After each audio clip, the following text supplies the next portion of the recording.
नमस्कार दोस्तों, की हाल चाल। आइए जानते हैं आज के मुख्य समाचार। हमारे साथ आप बने रहिए, इस वीडियो को आप अंत तक देखिएगा। खास खबर आपके लिए लेकर आए हैं। कई इंपॉर्टेंट जानकारी है और फायदे की जानकारी जो हमेशा से हम आपको देते आ रहे हैं वो मिलने वाला है। मतलब आपको बड़ी खुशखबरी मिल गई है। आप इस वीडियो को देखेंगे तो कहेंगे हाँ दोस्तों, पेंशन योजना में तो बड़ा लाभ मिलने वाला है। चलिए जानते हैं हर एक व्यक्ति को कैसे सरकार अब पेंशन देने वाली है और साथ ही कई ऐसी खास खबर जिसे जानना बेहद जरूरी है। अंत तक बने रहिएगा। चलिए शुरू करते हैं। दोस्तों, यूपी पेंशन को लेकर बड़ी खबर आ रही है। अगर आप भी वृद्धा और दिव्यांग पेंशन पाते हैं या फिर आपकी पेंशन अभी तक नहीं मिली है तो आपको बता दें, मार्च में होली से पहले आपको पेंशन मिलने वाली है। जनवरी, फरवरी और मार्च की पेंशन मार्च में आएगी। खाते में लगभग 3,000 रुपए मिलेगा। सरकार बड़ा फैसला की है और आपको मार्च में होली से पहले खाते में पैसा मिल जाएगा, चाहे वो वृद्धावस्था पेंशन हो या दिव्यांग पेंशन हो। हाल ही में जिन्होंने आवेदन किया है उनकी पेंशन में बढ़ोतरी के कोई भी नियम जारी नहीं हुए हैं और ना ही सरकार ने बजट में किसी प्रकार की पेंशन बढ़ाने का फैसला किया है। हालांकि राजस्थान सरकार ने पेंशन बढ़ाई है और दिल्ली सरकार ने पेंशन बढ़ाई है, जहां पर बीजेपी की ही सरकार है। लेकिन दिव्यांग जो हमेशा से सपोर्ट करता आया है बीजेपी का या फिर किसी अन्य सरकार का, उनकी मदद किसी ने भी अभी तक नहीं की और पेंशन वही मिलता आ रहा है जो अभी तक जारी हुआ है। तो कुल मिलाकर 1,000 रुपए हर महीने पेंशन मिलती है, तो उसका 3,000 रुपए आपको मिलेगा। मार्च में होली से पहले पेंशन आएगी। आप अपना अकाउंट में आधार लिंक करा लीजिए। पीएफएमएस पोर्टल पर आएगा। आधार बेस्ड पैसा मिलता है, अकाउंट बेस्ड पैसा नहीं मिलेगा। एफडी में निवेश करने के लिए इंडसइंड बैंक दोस्तों सबसे बेस्ट होगा। मिलेगा 8.5% का ब्याज। आप यहाँ पे पूरी डिटेल देख लीजिए। अगर आप भी एफडी करना चाहते हैं तो आप इंडसइंड बैंक में एफडी करा सकते हैं। इसके लिए बस आपको इंडसइंड बैंक में एफडी का अकाउंट खुलवाना होगा। आपको बता दें, इसमें निवेश करने पर 8.25% का ब्याज मिल रहा है। अच्छा खासा रिटर्न मिलेगा। दोस्तों, सामान्य नागरिकों को जहां 8.5% का ब्याज मिल रहा, तो सीनियर सिटीजन को 8.5% का ब्याज मिल रहा है। 1 साल से 2 साल तक की अवधि पर आपको एफडी में निवेश करना होगा और अच्छा खासा रिटर्न आप प्राप्त कर सकते हैं।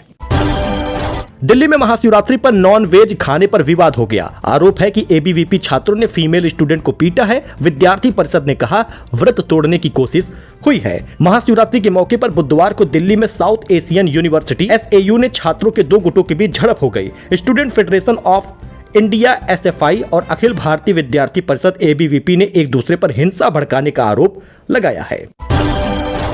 वही बात कर ले बैंक ऑफ बड़ौदा की दोस्तों, तो 12 महीने की एफडी पर 2 लाख रुपए अगर आप जमा करेंगे तो कितना मैच्योरिटी में पैसा मिलेगा, आइए जानते हैं। क्योंकि हर कोई बैंक में निवेश करना चाहता है। दूसरा सबसे बड़ा बैंक है बैंक ऑफ बड़ौदा, शानदार ब्याज दे रहा है। बात कर ले कि 2 लाख पर कितना मिलेगा। ये बैंक एफडी 4.5% से 7.5% तक का ब्याज ऑफर करती है। तो आप अगर 12 महीने की एफडी कराते हैं तो सामान्य नागरिकों को 6.85% और सीनियर सिटीजन को 7.5% का ब्याज मिलेगा। 2 लाख रुपए जमा करने पर मैच्योरिटी पर कितने फायदे होंगे, इसे जान लीजिए। बैंक ऑफ बड़ौदा 12 महीने में 2 लाख रुपए एफडी करने पर आपको लगभग 2,14,056 रुपए मिलेगा। यानी 12 महीने में ही आपको 14,056 रुपए फायदा हो जाएगा। तो आप इसमें निवेश कर लीजिए। वहीं यूनिवर्सल पेंशन स्कीम लाने की तैयारी कर रही है केंद्र सरकार। इसमें असंगठित क्षेत्र, कंस्ट्रक्शन वर्कर, घरेलू स्टाफ और गिग वर्कर्स को भी शामिल किया जाएगा। मतलब अगर आपके घर में कोई काम करने वाली बाई है या फिर माली है, मोची है, हर कोई व्यक्ति का दोस्तों अब पेंशन मिलने वाली है। अगर आप कोई साधारण सा काम करते हैं, ठेला वगैरह लगाते हैं, तो आपको भी पेंशन मिलेगी। केंद्र सरकार देश के सभी नागरिकों के लिए यूनिवर्सल पेंशन स्कीम लाने की तैयारी कर रही है। इसमें गैर संगठित क्षेत्रों के लोगों को भी शामिल किया जाएगा। अभी कंस्ट्रक्शन साइट पर काम करने वाले, घरेलू स्टाफ की सरकार की ओर से चल रही पेंशन स्कीम का फायदा नहीं मिल पा रहा। यही कारण है कि अब वेतन भोगी कर्मचारियों और सेल्फ एम्प्लॉयड को तो लाभ मिलता है, लेकिन इन लोगों को नहीं मिलने की वजह से अब सरकार यूनिवर्सल पेंशन स्कीम ला सकती है। पर सीनियर सिटीजन को बड़ी राहत मिली है। अब बैंक एफडी पर 1 लाख रुपए तक के ब्याज पर टीडीएस नहीं कटेगा। सीनियर सिटीजन के एफडी इंटरेस्ट रेट पर बड़ी खबर आ गई है। एफडी में प्लानिंग जरूर करिएगा, इन्वेस्ट करिएगा आप उसी में पैसा, क्योंकि अगर आप या आपके घर में कोई सीनियर सिटीजन है तो बैंक में एफडी निवेश करिएगा। ये खबर आपके लिए बेहद काम की है। बजट 2025 में सरकार ने सीनियर सिटीजन को टीडीएस लिमिट को डबल कर दिया है। अब आप इसमें निवेश करते हैं तो टीडीएस में आपका पैसा नहीं कटने वाला। तो दोस्तों यूपी में 40,000 रुपए तक की नौकरी आई है, 80 कंपनियां लेकर आई हैं। इस जिले में आज और कल इंटरव्यू हो रहा है। एम्प्लॉयड न्यूज है, आप जरा समझिएगा क्योंकि ये खबर सिर्फ आपके काम की है। मेरठ में 2 दिन का रोजगार मेला लगा है। मेले में 40,000 रुपए प्रति महीने तक की नौकरी ऑफर हो रही है। इस रोजगार मेले में 70 से 80 कंपनियां आई हैं जो 7,000 से लेकर 8,000 युवाओं को प्रत्येक दिन साक्षात्कार कर रही हैं, इंटरव्यू ले रही हैं और नौकरी दे रही हैं। बीपीओ हुआ, बीमा हुआ, बैंकिंग हुआ, हर सेक्टर में, वो रिटेल हो या आईटी सेक्टर हो, सभी जगहों पर नौकरी मिल रही है। 12,000 रुपए से लेकर 40,000 रुपए तक ऑफर हो रहा है। Relationship manager, insurance advisor, business executive, ITI के छात्र, इन लोगों को नौकरी मिल रही है, नियुक्ति हो रही है। तो आप इसमें जरूर एक बार आवेदन कर लें।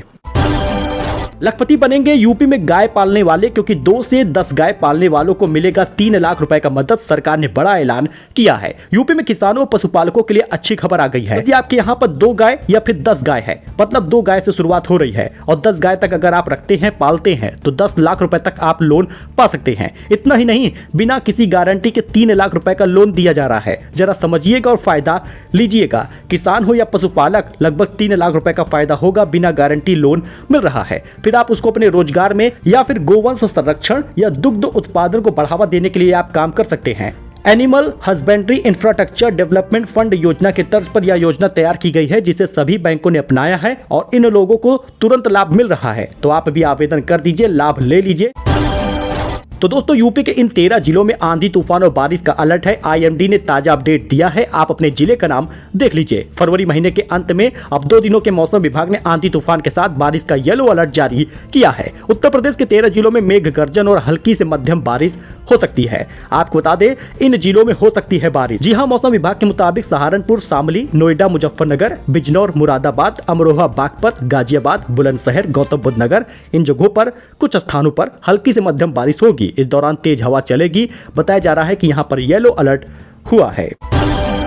तो सुल्तानपुर में रहस्यमयी पोस्टर ने फैला दी है सनसनी। लोगों में फैला है बैटमैन का खौफ। जानिए क्या है ये अजीब मामला। सुल्तानपुर में बैटमैन पोस्टर से दहशत मच गई है। सभी के घर पर, मुहारों पर ये पोस्टर लग जा रहा है और यूपी के सुल्तानपुर जिले में ये सनसनीखेज मामला सामने आया है, जहां शहर के कुछ मोहल्लों में रहने वाले लोगों के घरों पर एक बैटमैन बने रहस्यमयी पोस्टर लगे हैं। पोस्टर लगने से इलाके में दहशत का माहौल है। लोग अपने घरों से बाहर नहीं निकल रहे। इतना ही नहीं, घर के बच्चों को भी बाहर नहीं निकाला जा रहा। अंग्रेजी में जो चीजें लिखी हुई है ये आप देख सकते हैं। जी हां, आपको बता दें, सभी लोग दहशत में हैं और इसी का जिक्र हर एक चेहरे पर, हर एक जुबान पर है। प्रशासन अलर्ट हो चुका है। इस तरह के पोस्टर लगाकर अपना दबदबा बनाने वालों के कड़ी कार्रवाई होगी। पोस्टर अंग्रेजी में छपा है, बैटमैन की तरफ से लगाया गया है। आपको बता दें कि पंजाबी कॉलोनी के ही रहने वाले तेजिंदर सिंह बग्गा ने बताया कि इस पोस्ट से मोहल्ले के लोगों में दहशत और डर का माहौल है। यदि आप सुल्तानपुर के हैं तो कमेंट कर दीजिएगा। सुप्रीम कोर्ट बोला, गवाही की कोई उम्र नहीं होती, कोई सीमा नहीं होती। 7 साल की बच्ची ने बयान दिया और पिता को उम्र कैद की सजा दिलाई है। यूपी संस्कृत बोर्ड की परीक्षाएं शुरू हो चुकी है। सुल्तानपुर में 4 केंद्रों पर 1186 परीक्षार्थी देंगे एग्जाम। 12 मार्च तक चलेगी परीक्षा। उत्तर प्रदेश माध्यमिक संस्कृत शिक्षा परिषद लखनऊ की बोर्ड परीक्षाएं गुरुवार से शुरू हो रही हैं और सुल्तानपुर जिले में कुल 1186 विद्यार्थी परीक्षा में शामिल होंगे। इनमें हाई स्कूल के 480 और इंटरमीडिएट के 706 छात्र छात्राएं शामिल होंगी। हिमाचल में भारी बर्फबारी हो रही। लाहौल और स्पीति का दुनिया से संपर्क कट गया। एवलांच गिरने की चेतावनी है। अन्य क्षेत्रों में हो रही बारिश। आज और कल ऑरेंज अलर्ट रहेगा। वही भारत बोला, पाकिस्तान एक नाकाम देश है, दान के पैसों पर जिंदा रहता है। यूएन में दिए इनके भाषण में पाखंडी की बू आती है। दोस्तों, पाकिस्तान जम्मू कश्मीर में मानवाधिकारों के उल्लंघन के आरोप लगा रहा था। इस पर भारत ने कहा, पाकिस्तान एक नाकाम देश है जो खुद दान के पैसों पर जिंदा रहता है। यूएन में इनके प्रतिनिधियों की तरफ से दिए गए भाषणों में पाखंड की बू आती है। मतलब कि भारत ने यूएन में पाकिस्तान को धो डाला है। महाकुंभ का समापन हो चुका है। सीएम योगी दोनों डिप्टी सीएम के साथ शामिल हुए। रिकॉर्ड 66 करोड़ लोगों ने डुबकी लगाई। हालांकि अब महाकुंभ समाप्त हुआ है। महाशिवरात्रि इसका आखिरी दिन था। इस पावन पर्व पर सीएम योगी और डिप्टी सीएम मौजूद रहे। आपको बता दें, रिकॉर्ड 66 करोड़ लोगों ने दर्शन किए हैं। हालांकि ऐसा कोई ही व्यक्ति रहा होगा जो यहाँ पर दर्शन करने या फिर डुबकी लगाने न गया हो। यूपी आबकारी विभाग को 1545 करोड़ की इनकम हुई है। शराब और भांग ठेकों के लिए 2 करोड़ 86 लाख आवेदन आए हैं। 27 फरवरी लास्ट डेट रही है। जी हाँ दोस्तों, उत्तर प्रदेश में नई आबकारी पॉलिसी लागू होने के बाद विभाग का खजाना भर गया है। शराब और भांग की दुकानों के लाइसेंस प्रक्रिया के दौरान आबकारी विभाग ने छप्पर फाड़ कमाई की है। विभाग ने इस प्रक्रिया के शुरू होने के सिर्फ 12 दिनों में ही 1000 करोड़ से ज्यादा की कमाई कर ली है। अभी 2 दिन आंकड़े आना बाकी है। दरअसल यूपी में शराब और भांग की दुकानों के लाइसेंस के लिए रजिस्ट्रेशन से लेकर आवेदन की प्रक्रिया चल रही है। विभाग को देसी शराब, कंपोजिट शराब और मॉडल शॉप और भांग की फुटकर दुकानों के लिए 2 लाख से अधिक ऑनलाइन आवेदन प्राप्त हुए हैं। इसमें 1545 करोड़ रुपए की प्रोसेसिंग फीस मिली है। प्रवीण तोगड़िया बोले, मोदी के बाद योगी, शाह, अब काशी मथुरा की बारी। पॉलिटिकल एंट्री पर दिया है जवाब। प्रवीण तोगड़िया बोले कि अब मोदी के बाद योगी और अमित शाह की बारी आएगी। डॉक्टर प्रवीण तोगड़िया कभी विश्व हिंदू परिषद के सबसे फायर ब्रांड नेता माने जाते थे, लेकिन 2018 में समीकरण बदला और वीएचपी से अलग हो गए।